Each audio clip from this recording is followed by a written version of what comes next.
only going live on Twitch today? No, we're taking them all. you're You got Russell, full screen. We got all of them. You got all your. Wait, we're not going yet. I'm gonna say this. Well, they're seeing this right now. So, Oh, you're on, Fletcher, by the way. so let's swap to this.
Hello, welcome to the 3:30 show here at the Headwaters Science Center.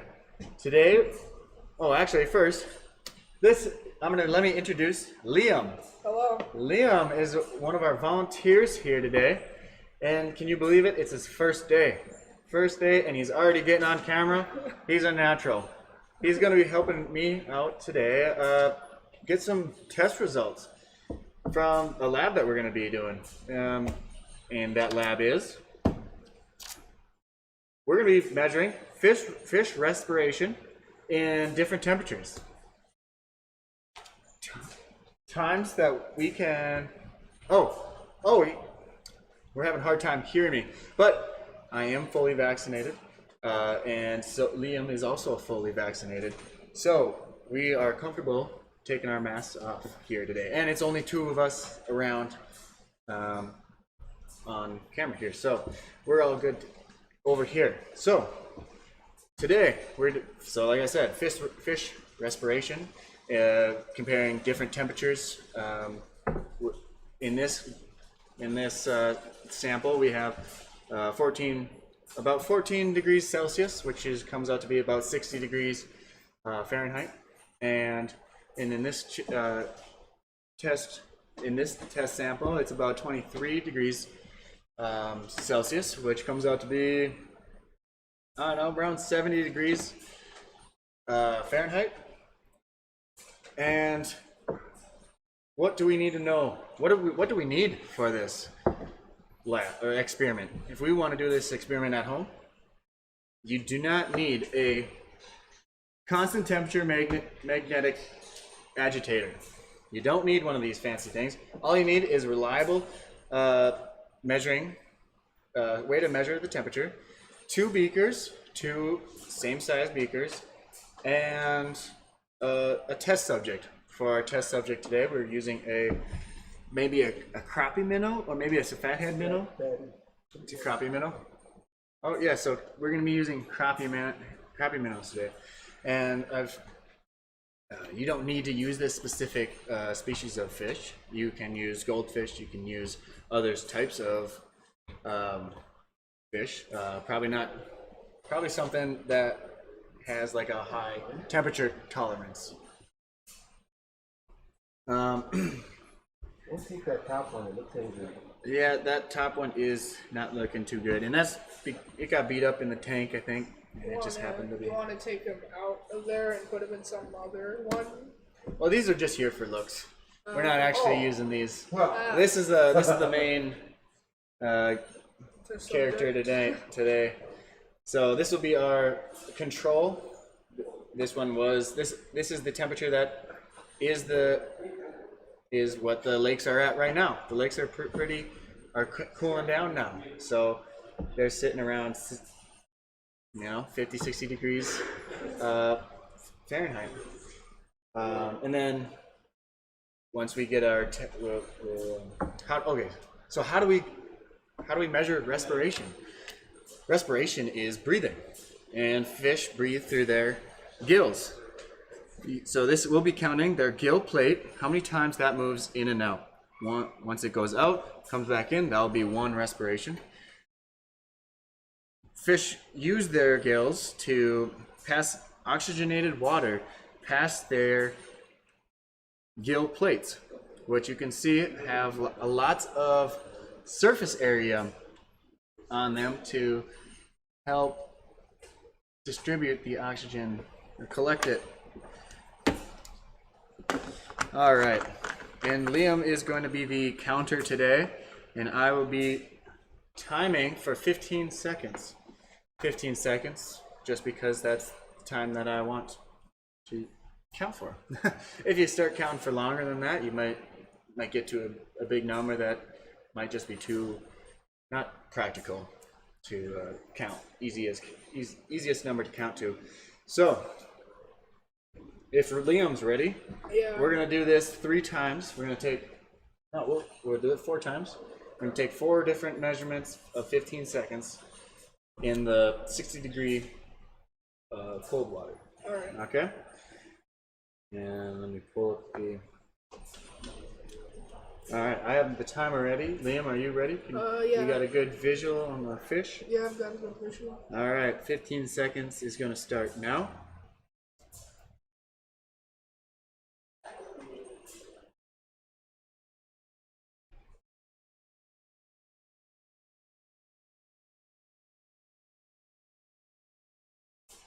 And stop. What'd you count? 5. 5 respirations, 5 gill plate movements. All right.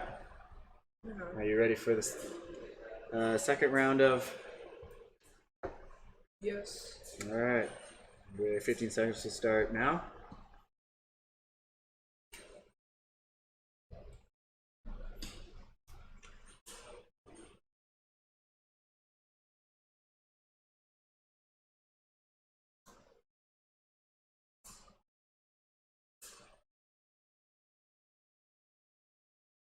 And stop.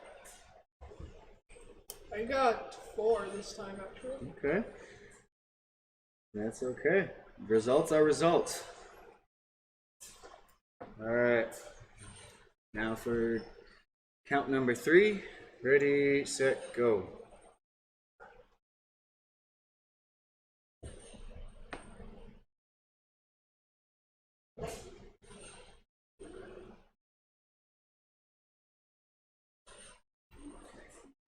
And stop. I only got 1. 1? Yeah. All right. That's okay. That's why we take multiple readings so we can get an average on them. All right. For our 4th and final measurement or count, right? We'll get going here and ready, set, go.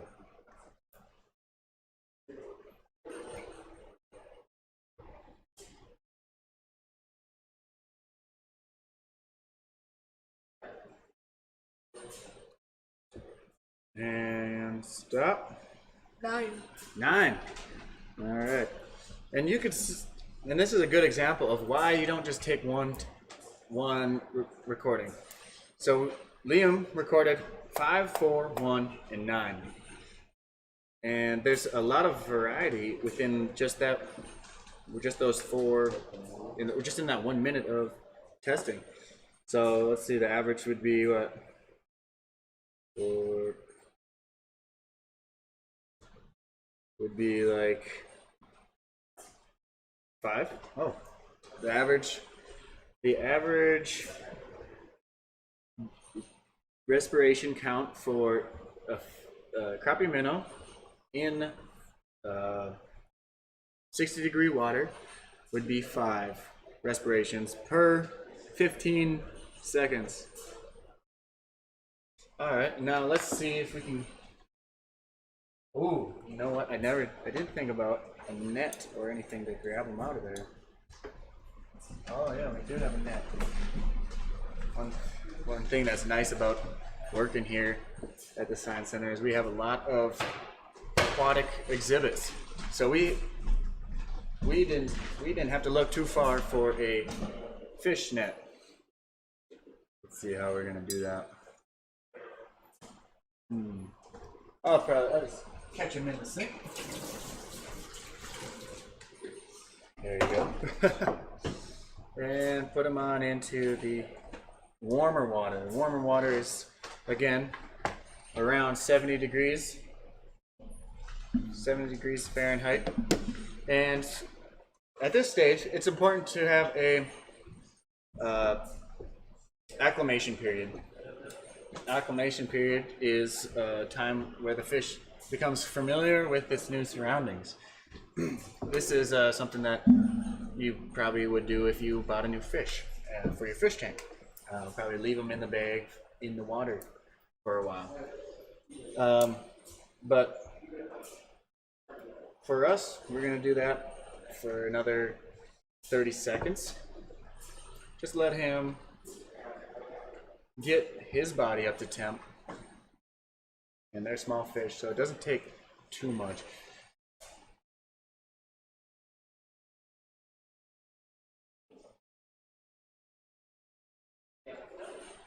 What is that? What is that? Oh, inside Yeah. this beaker, we have a magnet that spins, that can be spun around by pressing one of these buttons. It helps keep all the liquid in there about the constant. This mixes it without actually having to manually do it. And to try to keep our experiment to limit the variables as much as possible, today we use 500 milliliters of water in each beaker, so it's the same amount of water in each beaker. We use the same source of water, which would be the fish tank that we hold these in. The only difference that we're going for would be our controlled dependent. Is that what you do when the variable, your controlled variable? That's what you're trying. It would be the temperature. So we heated this one up to about 70 degrees. And so, yeah, so we're assuming that each glass of water started out with the same amount of dissolved oxygen in it, started out with the same volume of water, and started out with the same whatever would be in the fish tank already. So, all right, I think that's probably a good amount of time to let that fish acclimate. So, we're gonna repeat that step for 4 different counts of 15 seconds for the warm water at 70 degrees. All right, Liam, I'm ready when you are. I'm ready. All right. Ready, set, go.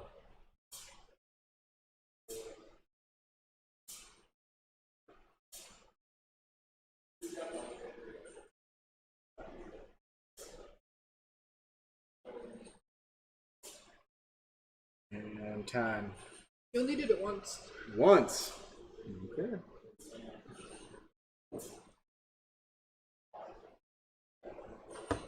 And results are results. You can't argue with them. You can't. If you don't get the results you want, that would be bad science. If we're only going for results that you wanted. All right, Liam. Let's go for another count. All right, ready, set, go.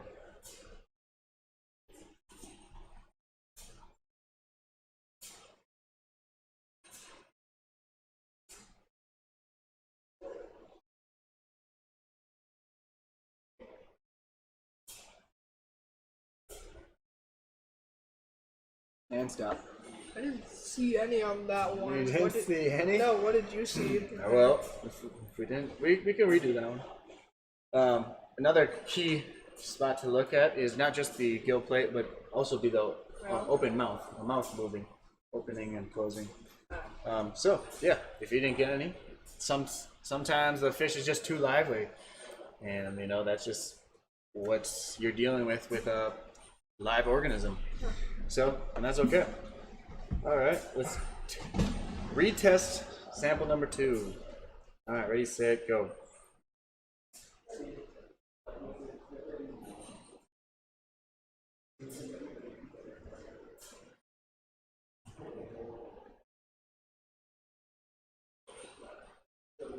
And stop. 8. What's up? Yeah, they're hanging out there. All right, so test number 3. Reset the timer. Timer's ready. And ready, set, go.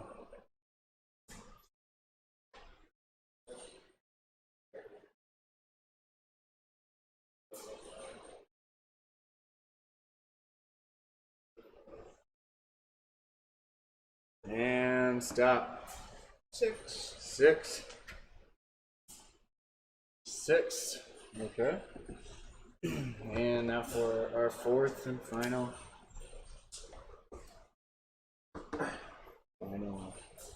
count. All right, ready, set, go.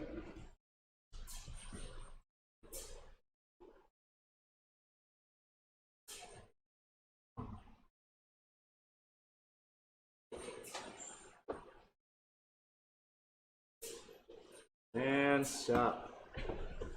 5. 5. Okay. And now we got all of our test results. Let's average them out. 6 plus 5. Oh, 5 again? Or is that right? Those would add up to 20, and divided by 4 would be 5.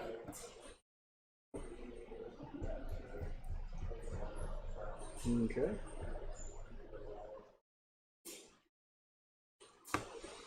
All right. So what we ended up with would be the same. 5 respiration, and on average, 5 respirations in the 60-degree water, and 5 respirations in the 70-degree water. What could have happened there? There's always human error. Human error is part of any observation that you're counting. As you can see, that this minnow is very lively. It is moving around quite a bit, so sometimes we could have missed some. What is typically seen is that respiration increases with temperature. Well, and you're like, why is that important? Why is that important? Well, here in Minnesota, we have lots of lakes and rivers, and fishing is a very important part to Minnesota culture, industry, many other things. And with, especially this summer, we've had a lot of record high water temperatures within our lakes and rivers. This is possibly concerning because with it will have an effect on the metabolism of fish.